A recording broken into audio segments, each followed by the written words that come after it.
इंदौर में कांग्रेस के राष्ट्रीय प्रवक्ता चरण सिंह सप्रा ने एक प्रेस कॉन्फ्रेंस के माध्यम से केंद्र और प्रदेश की भाजपा सरकार को जमकर घेरा। इस दौरान उन्होंने महंगाई रूपी एक डायन का पुतला भी सामने रखा। चरण सिंह का कहना है कि कांग्रेस के शासन में जिस भाजपा के लिए महंगाई एक डायन थी और वो भाजपा के शासन में भाजपाइयों की रिश्तेदार बन चुकी है। आज भाजपा के नेताओं को देश में महंगाई कहीं भी नजर नहीं आ रही है, जबकि आम जनता आज महंगाई से काफी त्रस्त हो चुकी है। कांग्रेस प्रवक्ता चरण सिंह ने कहा कि इस बार दीपावली कमल नहीं कमलनाथ वाली होगी। इस दीपावली देश की जनता बढ़ती महंगाई, बेरोजगारी, भ्रष्टाचार, महिला अपराध के खिलाफ दीपावली मनाएगी और कांग्रेस के पक्ष में मतदान करेगी। कि बीजेपी के कुशासन, बेरोजगारी, महंगाई और महिला उत्पीड़न की जनता जलाएगी फुलझड़ी। शिवराज की सभी घोषणाएं फुसी बम निकली।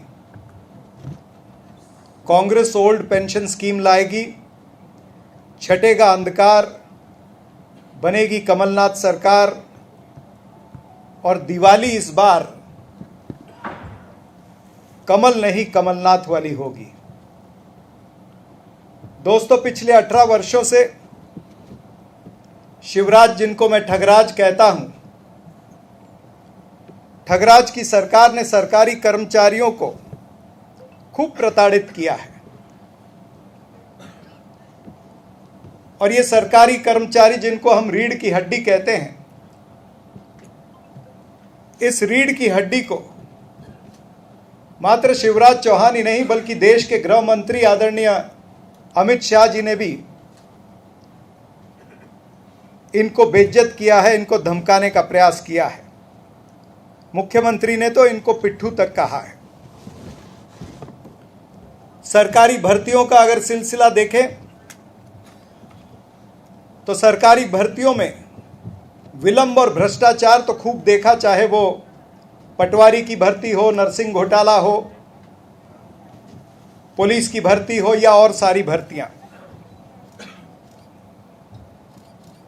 इनके वेतन मिलने में भी विलंब होता है, भत्ता के भुगतान लेट होते हैं और महंगाई जो है वो अपना चाबुक तो चला ही रही है। इसीलिए हमने ये महंगाई का प्रतीक, महंगाई डायन, ये शीर्षक जो भारतीय जनता पार्टी ने दिया था, ये उनको याद दिलाने के लिए हम कर रहे हैं कि जो महंगाई डायन थी आपके समय में, जब आप विरोधी पक्ष में थे, वो आज भक्तों की भुआ बन गई है। आज इनको ये महंगाई की याद नहीं आ रही। प्याज सेंचुरी तक पहुंच जाता है, कभी टमाटर सेंचुरी मार देता है। जीवन आवश्यक वस्तुएं महंगी हो गई हैं। आटा, दाल, चावल, दिवाली में लगने वाली चीनी, रवा, मैदा, यानी सभी जीवन आवश्यक वस्तुएं जो हैं, खाने का तेल हो, ये सभी चीजें जो है आसमान छू रही हैं। और भारतीय जनता पार्टी और उसके तमाम सारे नेता जो कभी महंगाई पर रोज सड़कों पर आते थे, सिलेंडर सर पर रख करके घूमते थे, वो आज छुपे छुपे घूम रहे हैं। और गली से लेकर के दिल्ली तक के नेता भारतीय जनता पार्टी के आज चुनाव प्रचार में भी सब जगह नजर आ रहे हैं, लेकिन महंगाई पर नहीं बोल रहे। 2023 से पहले इस सरकार ने वादा किया था कि शासकीय पद जो है वो हम भरेंगे, 1,12,724 पद। लेकिन ये तमाम सारी चीजें जुमला बनकर के रह गई। विनियमित कर्मचारियों की संख्या 48,000 है, इन्हें नियमित नहीं किया गया। आउटसोर्स कर्मचारी जो हैं वो 28,000 हैं। टोटल अधिकारी और कर्मचारी अगर मध्य प्रदेश की सरकार के देखेंगे तो 7,56,000 और 362 हैं। और ये तमाम सारे लोग कोई ना कोई कारण से नाखुश हैं। विनियमित कर्मचारियों को 7वां वेतनमान जो है उसका लाभ प्राप्त नहीं हो रहा है। वहीं अनुकंपा की नियुक्ति भी या अन्य सुविधाएं जो हैं उससे वंचित रखा जा रहा है। जो डेली वेजेस वर्कर है उसे भी इन्होंने वादा किया था कि विनियमितीकरण हम करेंगे, लेकिन वो मात्र लॉलीपॉप बन करके रह गया है।